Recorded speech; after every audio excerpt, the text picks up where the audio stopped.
Halo Sobat Joker Trader, kembali lagi bersama saya Jelas Joker yang akan mereview beberapa saham yang layak kita pantau untuk minggu depan terkait saham edisi yang layak dan menarik untuk kita tradingkan. Sebelumnya, jika teman-teman tertarik dengan ulasan saham yang saya lakukan, bisa like, komen, dan subscribe channel YouTube ini, atau juga bisa bergabung di grup Telegram dan lini masa Stockbit yang linknya saya sudah sediakan di deskripsi video ini. Baik, langsung saja kita mulai review yang akan saya berikan. Posisi ISG terakhir sesuai dengan review ulasan di Jumat sore. ISG berpotensi membentuk pola inverted head and shoulder, di mana posisi supply yang akan dijebol atau area resisten yang akan dijebol itu bergerak pada range harga 6.617 sampai 6.605. Jadi patut kita pantau bagaimana minggu depan performa ISG ketika mampu menjebol potensi. Saya pikir bisa mencapai area 6.694 atau paling tidak menuju area break supply-nya di 6.665. Tetapi jika memang tidak mampu menembus area tersebut dan tidak terkonfirmasi inverted head and shoulder, maka penurunan saya pikir akan menguji kembali di area range 6.511 sampai 6.484. Jadi teman-teman harap memantau terlebih dahulu bagaimana ISG ke depannya, apakah berhasil break atau tidak. Saham pertama yang akan saya review ada saham NZIA. Posisi NZIA di sini sudah cukup menarik saya pikir, di mana posisi terakhir dia membentuk pola yang sangat menarik. Kalau kita tarik garis, membentuk pola symmetrical triangle ya, dengan bentuk segitiga sama sisi di saham NZIA. Saya pikir area entry-nya bisa mempertimbangkan area 155 dengan potensi break bullish di 170, dengan target profit terdekat saya pikir di 177 dan 185. Selama dia tidak patah di bawah 148, saya pikir momentum untuk membentuk pola symmetrical triangle-nya cukup valid. Secara MACD dan RSI sendiri ingin mengindikasikan akumulasi dengan volume distribusi yang sudah mengalami pelemahan. Layak dipantau dan minati saham NZIA ke depannya. Selanjutnya ada saham kayu. Kayu di sini bagi teman-teman yang ingin lakukan fast trade bisa mempertimbangkan area entry di 64 dan di 62 sebagai range-nya. Jika area 62 ini jebol, teman-teman langsung saja bisa memantau saham kayu itu di range harga 59 dan 57. Secara MACD dan RSI sendiri masih mengindikasikan akumulasi, namun dari volume akumulasinya sudah mengalami pelemahan juga.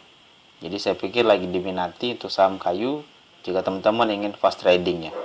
Taking profit bisa mencapai area 72 dan 69. Selanjutnya ada saham oils. Posisi saham oils di sini sudah mengalami perlawanan dan teman-teman bisa meminati saham oils jika memang dia menutup di atas 284, maka terkonfirmasi bahwa area demandnya sudah tercukupi. Tetapi pada Jumat sore kemarin terjadi penurunan kembali di mana posisi seller itu masih cukup kuat atau memang berada di posisi yang tidak cukup bagus. Area 284 menjadi angka poin utama ya, tetap di saham oils untuk menunjukkan pullback atau reversalnya.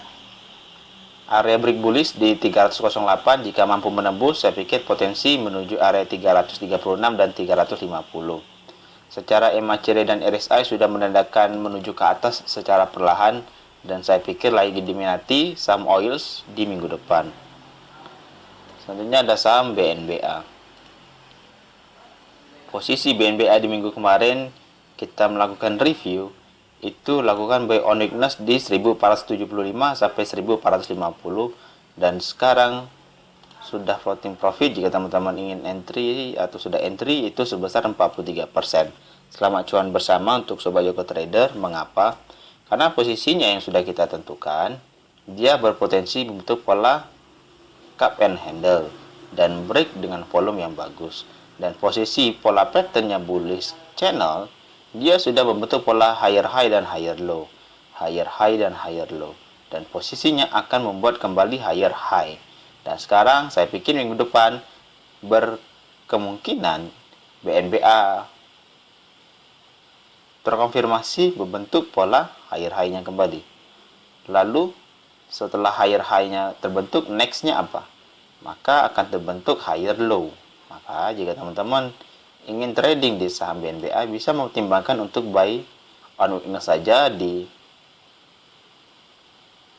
lower-nya, atau bisa menunggu terlebih dahulu apakah dia posisi break melewati area break di bullish channelnya, karena terdapat banyak gap di sini. Saya pikir mencapai 3090 sampai 3085, dan area gap terdekat itu bergerak di range 2240. Layak diminati jika teman-teman ingin lakukan buy on weakness, dan layak dihindari jika teman-teman ingin tidak trading di saham ini karena terlampau high risk. Selanjutnya ada saham TIRT. Salah satu saham high risk ini saya pikir masih menarik, dimana pada time frame kecil kita memprediksi memang dia akan meretest area resisten become support, dimana sebelumnya pola cup and handle di sini ya, cup and handle, dan sekarang sudah retest di 64 dan 63. Kemungkinan besar akan ada pantulan kembali untuk saham TIRT. Jika teman-teman ingin fast trading, bisa memperhatikan entry di 64 dan 63. Selama dia tidak patah di bawah 60, saya pikir layak diminati. Tetapi jika area 60 ini patah, potensi penurunan atau lakukan buy on weakness kembali, saya pikir lebih nikmat itu bergerak di harga 52 dan 55. Secara MACD dan RSI masih mengindikasikan akumulasi, namun dari sisi akumulasi sudah mengalami pelemahan dikarenakan 2 hari terakhir distribusinya cukup besar. Baik dipantau untuk saham TIRT ke depannya. Selanjutnya ada saham SWAT. Saham SWAT di sini sudah cenderung tergerus terus ya. Dari MACD dan RSI sendiri sudah menandakan distribusinya, dan saya pikir kemungkinan besar akan retest di 166 dan 161, di mana ada area pantulan yang terjadi di tanggal 26 Oktober. Bagi teman-teman yang tertarik, bisa mempertimbangkan area tersebut untuk entry. Selama dia tidak patah di area 166 dan 161-nya ini, potensi masih cukup kuat untuk pullback. Namun jika patah pun, teman-teman bisa menunggu di area bawahnya lagi, itu di 146 sampai 139. Selanjutnya ada saham Tefas.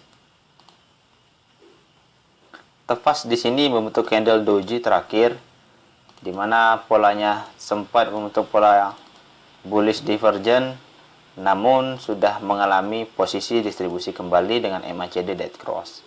Jika teman-teman ingin entry, ingin melakukan akumulasi secara bertahap untuk swing di saham Tefas, bisa mempertimbangkan area 4630 sampai 4510 untuk entry. Dan entry kedua bisa di 3930, dan entry ketiga itu bergerak di range 3460 sampai 3260. Ingat, ini untuk saham swing terbaru untuk sobat Joko Trader. Jika teman-teman menyimak ulasan saya saat ini, harap dipertimbangkan untuk entry pertama, entry kedua, dan entry ketiga. Jadi di saham Tefas ada 3 kali entry, dan saya pikir money management teman-teman harus pakai dengan cermat. Selanjutnya ada saham DMMX.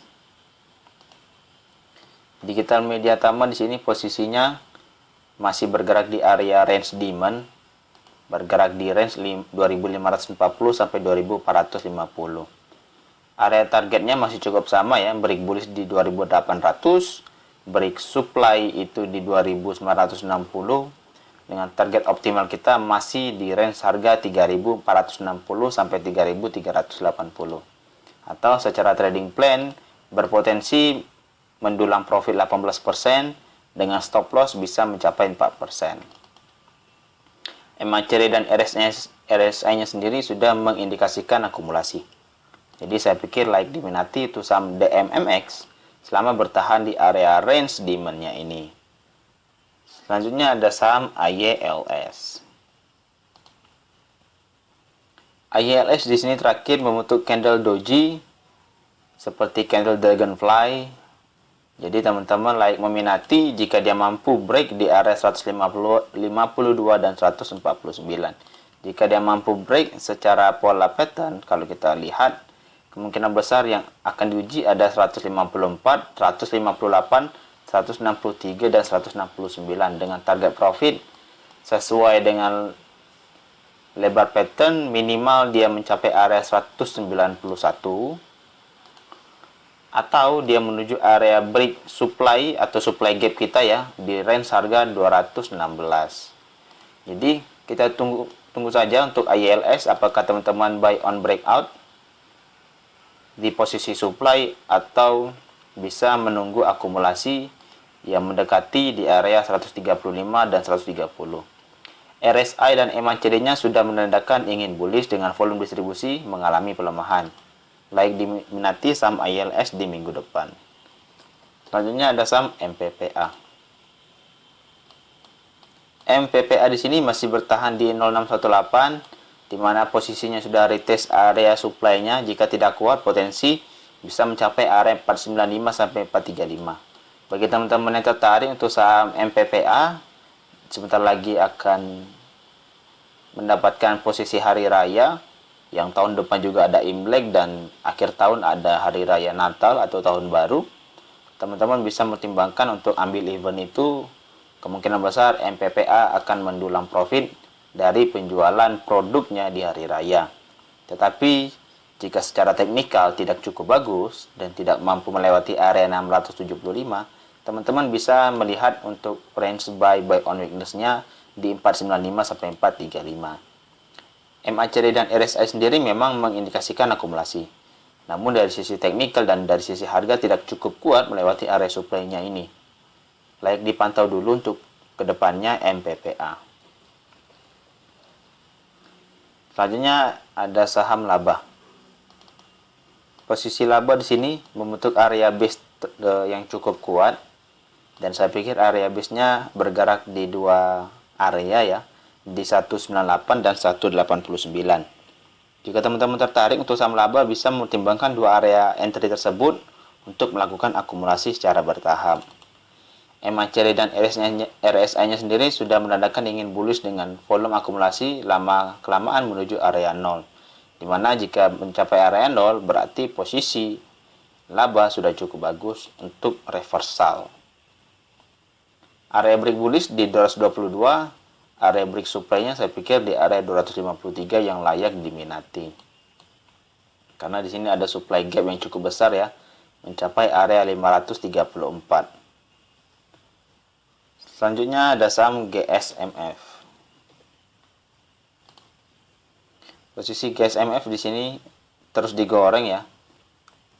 Sesuai dengan area range demand di 184 sampai 168 layak diminati untuk saham GSMF ke depannya. Di sini masih ada utang ya untuk GSMF itu di 265. Jika teman-teman tertarik bisa mempertimbangkan untuk buy on weakness di area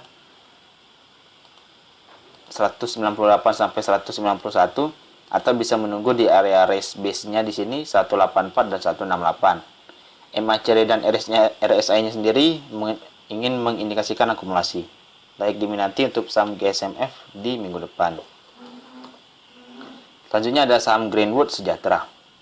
Posisi Greenwood Sejahtera di sini sudah melakukan distribusi di mana sudah mengalami kenaikan yang cukup 70% dan 60%. Dan koreksi sehat yang terjadi saya pikir bisa mempertimbangkan untuk entry di 156 dan 151.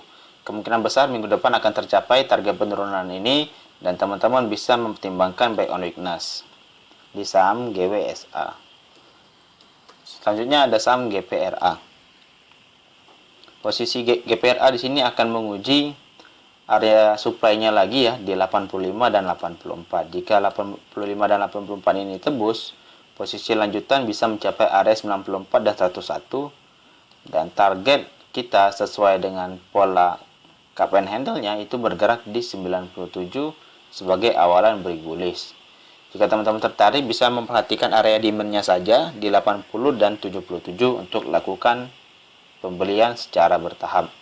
Selama bertahan di angka 74 dan berada di posisi di atas, GPRA masih sangat menarik. Selanjutnya ada saham OKAS. OKAS di sini terus membuat base, dan kalau kita lihat base yang terjadi pada minggu ini terjadi juga di bulan Agustus lalu dengan kenaikan yang secara tiba-tiba mencapai area 102, dan area range buy-nya masih sama ya, range buy-nya di 79 dan 77. MACD dan RSI sudah menandakan akumulasi, kita tinggal tunggu flow-nya saja atau market maker yang akan menggerakkan saham OKAS. Jika teman-teman tertarik, bisa mengumpulkan posisi di area 2 range tersebut. Sama dia bergerak di atas 75 dan tidak breakdown di bawah 75, layak diminati. Selanjutnya ada saham PMMP.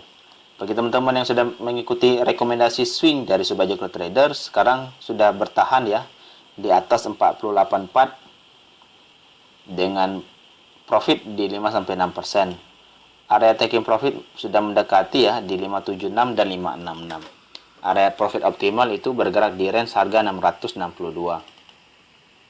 MACD dan RSI sudah sangat cukup bagus. Saya pikir wajar-wajar saja tren kenaikan saham PMMP wajar sudah dimulai. Selanjutnya ada saham Bika. Posisi Bika di sini masih bergerak di area range demand, salah satu saham volatile juga. Ada supply gap yang akan dilunaskan, dan teman-teman yang ingin entry bisa mempertimbangkan buy on weakness saja di 268 sampai 256. MACD dan RSI-nya sendiri masih mengindikasikan akumulasi. Namun memang dari sisi akumulasi sudah mengalami pelemahan. Wajar-wajar saja mengalami pelemahan jika teman-teman tertarik untuk lakukan buy on weakness di area 268 sampai 256.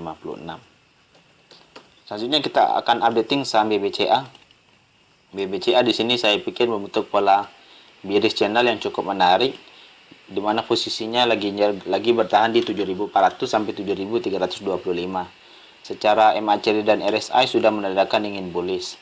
Ketika dia membreak posisi 7.500, saya pikir area terdekat itu mencapai area 7.650, dan juga target terdekatnya juga di 7.900. Jika memang area 7.500 ini di-break dengan cukup kuat dengan volume yang valid juga, layak diminati itu saham BBCA. Jika teman-teman belum mengambil posisi, bisa entry di area range buy 7.400 sampai 7.325. Selanjutnya ada saham Agro. Agro di sini layak menarik ya. Layak menarik karena masih menguji terus area 2100-nya. Jika teman-teman ingin lakukan buy on weakness di 1990 sampai 1920. Jika tidak mampu bertahan, kita masih menawar juga di 1660 untuk lakukan buy on weakness secara bertahap. Layak diminati ke depannya saham Agro untuk lakukan trading. Yang terakhir itu ada Prim. Posisi saham rumah sakit ini cenderung masih bergerak sideways, dan teman-teman yang ingin trading di saham Prim bisa mempertimbangkan area 330 dan 310 untuk entry. Secara MACD dan RSI masih mengindikasikan akumulasi. Dan kalau kita lihat dari track record keluarnya laporan keuangan rumah sakit yang positif seperti PRDA dan ARA, saya pikir momentum Prim juga bisa kita ambil, karena laporan keuangan untuk kuartal ketiganya belum dikeluarkan oleh emiten ini. Sekian dulu dengan ulasan saham untuk saham edisi minggu depan yang layak kita tradingkan dan pantau. Jika teman-teman memiliki pemula-pemula trader atau teman-teman yang aktif pada dunia saham, bisa diajak bergabung di grup Telegram kita ya, Sobat Joker Trader. Dan jika teman-teman tertarik dengan ulasan saham ini, bisa like, komen, dan subscribe. Dan juga bisa menyebarkan dengan share, sehingga kita dapat merangkul pemula-pemula trader yang cukup besar. Semoga pandangan emiten-emiten yang sudah saya berikan bisa memberikan cuan bersama untuk kita ke depannya. Saya ucapkan terima kasih. recording